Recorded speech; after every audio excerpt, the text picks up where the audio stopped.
हमको आगे हम जो लेक्चर पढ़ रहे हैं वो है अदरवाइजिंग मेथड का।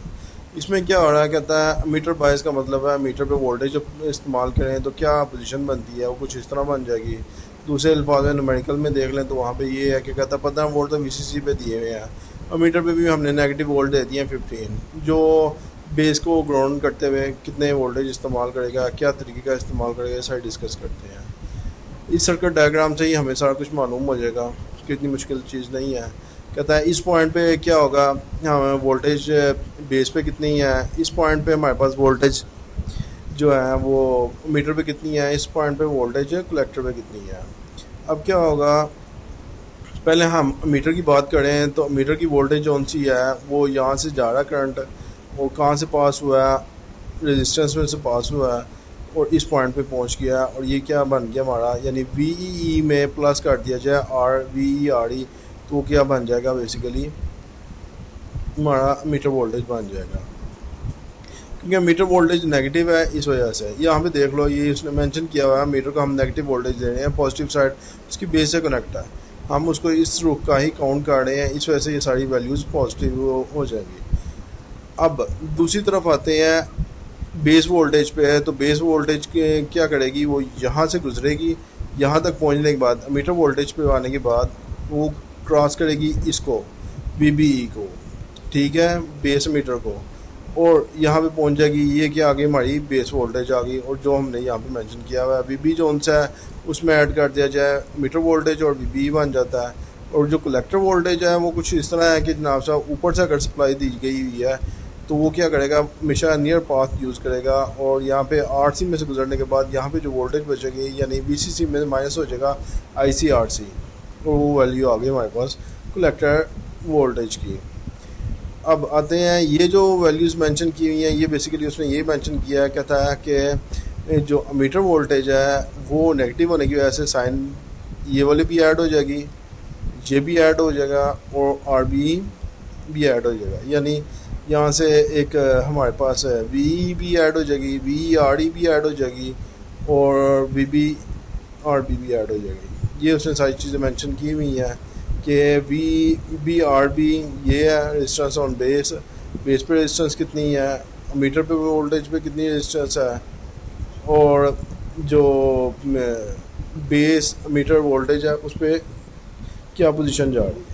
ये सारी वोल्टेज उसने मेंशन कर दी, उनको ऐड अप कर लिया। इसमें उसने इस पर V is equal to I R का फार्मूला लगाया है, एक इस पर लगाया है और इसको बदल दिया। हमने क्या निकालना है, meter collect current, meter current कितना है उसके क्या है जी, एक तो ये हमारे पास वैल्यू आ गई, बाकी वी दूसरी साइड पे ले गया। इसमें से इन दोनों में से जो चीज़ कॉमन निकाली है उसने आई ई को कॉमन निकाल लिया है, ये उधर जाके माइनस हो जाएगी और ये चीज़ बन जाएगी। ये ऊपर वाली साइड तो बिल्कुल सीधी है कि वी आई, और इन दोनों में से क्या बचेगा, इसमें से बचेगा आर ई और साथ वन और beta D C, R B dot में बीटा डी सी, ये प्लस के साथ है, उसने प्लस के साथ ही मेंशन कर दिया है, कोई चीज़ चेंज नहीं की है क्योंकि यहाँ पे मल्टीप्लाई हो रहा है आई ई से, तो उसने वो दूसरी साइड पे लेके जाएंगे तो डिवाइड हो जाएगा और ये चीज़ बन जाएगी। अब उसके बाद आगे आते हैं तो कुछ इस तरह की है कि ये एग्जांपल मेंशन कर दी है, उसने कहा क्यों पॉइंट बताएं, क्यों पॉइंट के लिए हमें दो ही चीज़ों की ज़रूरत होती है, एक आईसी और एक वीसीई। ये दो पॉइंट मिल जाए तो हमें क्यों पॉइंट निकल आता है कि किस पॉइंट पे है, जबकि बीटा डीसी वेरी कर रहा है 100 पे 200 पे। हम क्या करेंगे, पहले 100 पे वैल्यू निकालेंगे फिर 200 पे निकालेंगे बीटा डीसी रख के, तो उनका डिफरेंस निकाल लेंगे तो उससे हमें बड़ा कुछ निकल आएगा, सारा कुछ मालूम हो जाएगा। यानी ये आ गया आईसी और फिर हमारे पास आया चाहिए एक आईसी, ये 1 आ गया, ये आईसी 2 निकाल लिया हमने उसी फार्मूले के तहत, क्यों आईसी आईई के ही बराबर होता है तकरीबन, कोई चेंज नहीं होती। जबकि वीसीई जो है ना मीटर कलेक्टर वोल्टेज, वो क्या है, वीसीसी में से माइनस कर दिया जाए वीसीई, तो बकाया जो वोल्टेज बनते हैं वो मीटर कलेक्टर वोल्टेज बचते हैं। यही चीज़ उसने यहाँ पे इस्तेमाल किया है, ये दूसरे के आगे। अब इन दोनों का डिफरेंस निकाल लेगा और फिर वो क्या करेगा, निकालने के बाद जो वोल्टेज आएंगे वो ये आ गए, कहता है जी I C dot minus I C one dot by I C two multiply by 100। ये बेसिकली इनपुट और आउटपुट का वो फार्मूला लगाया कि इनपुट पे कितने वोल्टेज दिए जा रहे हैं उनका डिफरेंस, यानी टोटल वोल्टेज का, और आउटपुट पे जो है वो हमें क्या रिजल्ट मिल रहा है वो मल्टीप्लाई बाई 100, और 100 से मल्टीप्लाई करके हमारे पास जो रिजल्ट आया इसी का वो ये है। सेम प्रोसीजर इसके साथ किया है। इतनी परसेंटेज के हिसाब से आ गया और उस हिसाब से हमारा क्यू पॉइंट अलॉट कर दिया जाएगा। अब आ गया बेस बाइस में क्या होता क्या है कि जनाब साहब यहाँ पे आपको दिया गया है वीसीसी और मीटर को हमने ग्राउंडेड कर दिया, बेस जो सा है वो वीसीसी से कनेक्ट हो गया। अब हमारे पास क्या है, वीसीसी पॉजिटिव है, वीसीसी पॉजिटिव हो गई। यहाँ पे जब बेस पे जाएगी तो बेस पे वोल्टेज जो बनेगी ना हमारी वो आई बी आर बी, यानी वीसीसी में से आई बी आर बी माइनस कर दिया जाए तो वो बकाया जो बचेगी वो किसके इक्वल आ जाएगा, बेस वोल्टेज बच जाएंगे हमारे पास। यहाँ पे जो उसने मेंशन किया हुआ है उसने कहा वीसीसी में से आई बी आर बी और साथ B B E equal to 0, यानी कि करंट यहाँ से गुजरेगा, गुजरने के बाद वो ग्राउंड हो जाएगा इस रूट को। ये चीज़ मेंशन की हुई है कि उसने ग्राउंड कर दिया गया है। अब उसके बाद क्या किया है, वी बी आर बी पे उसने फार्मूला लगा दिया V is equal to I R का, वो क्या चीज़ वैसे का है। यहाँ से उसने आई बी करंट फाइंड कर लिया।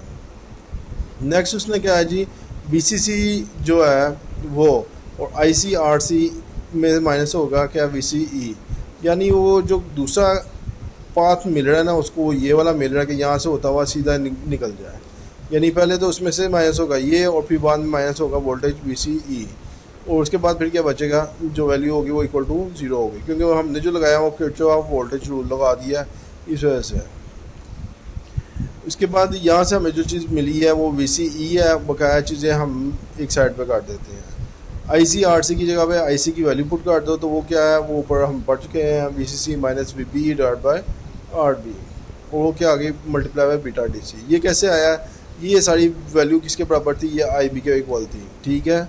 और आई सी जोन सा है वो एक होता है बीटा डी सी आई बी के बराबर, इस वजह से ये चीज़ इसने इस तरह लिख दी हुई है, ठीक है।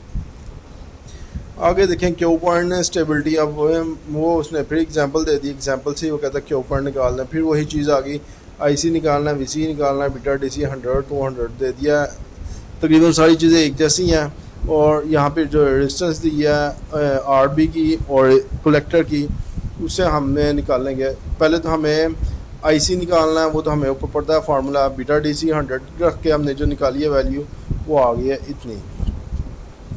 अब वी सी ई निकालने के लिए वो भी आपने ऊपर फार्मूला पढ़ चुके हैं, वी सी सी में से माइनस कर दिया जाए आई सी आर सी, तो बकाया जो वैल्यू बचेगी वो ये है।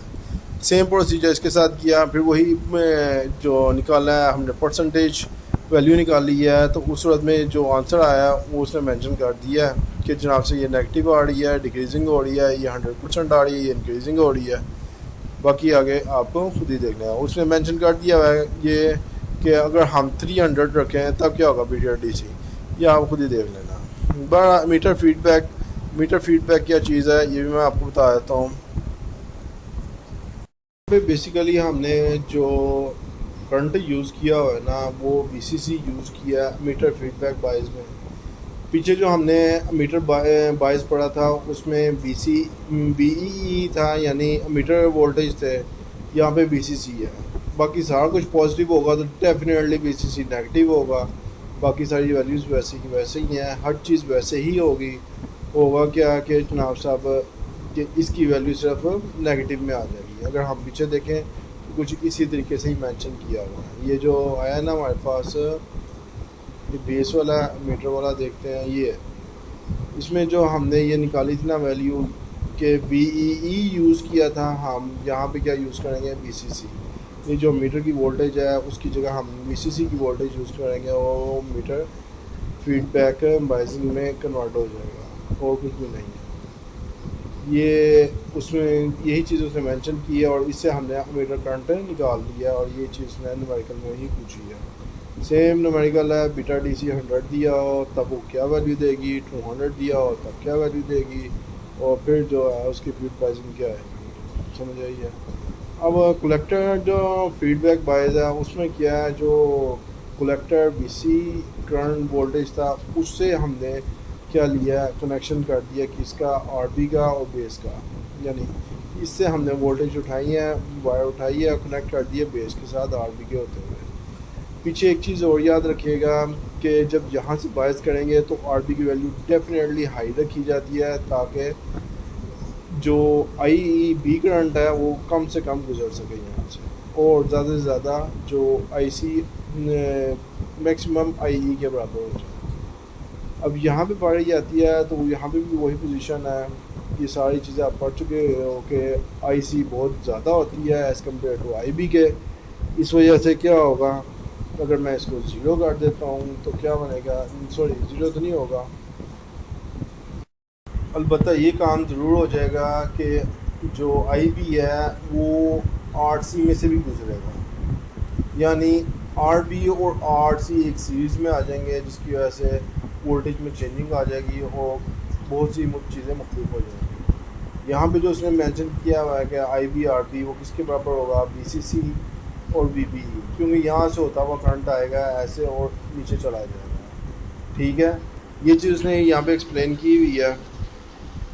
बहरहाल यहाँ पे आई सी बहुत ज़्यादा है आई बी की निस्बत, और ये जो बी सी सी है वो यानी वोल्टेज कलेक्टर पे वोल्टेज वो किसके बराबर है, ये इसमें से आई बी सी सी में से आई सी आर सी माइनस कर दें, वो पीछे हम पढ़ चुके हुए हैं। और हम जानते हैं I C is equal to beta D C, और आई बी की वैल्यू जो है वो इसके इक्वल है, वो उठा के वैल्यू इसमें पुट कर दें तो क्या बन जाएगी हमारे पास, आई सी किसके बराबर आ जाएगा, divide by beta D C के, और वो वैल्यू इस चीज़ के इक्वल आ जाएगी। ठीक है, ये सारी की सारी क्वेश्चन उसने फाइंड कर दी है, क्योंकि इसमें हमने जो वी सी सी है उसकी भी वैल्यू पुट कर दी है जो ये है।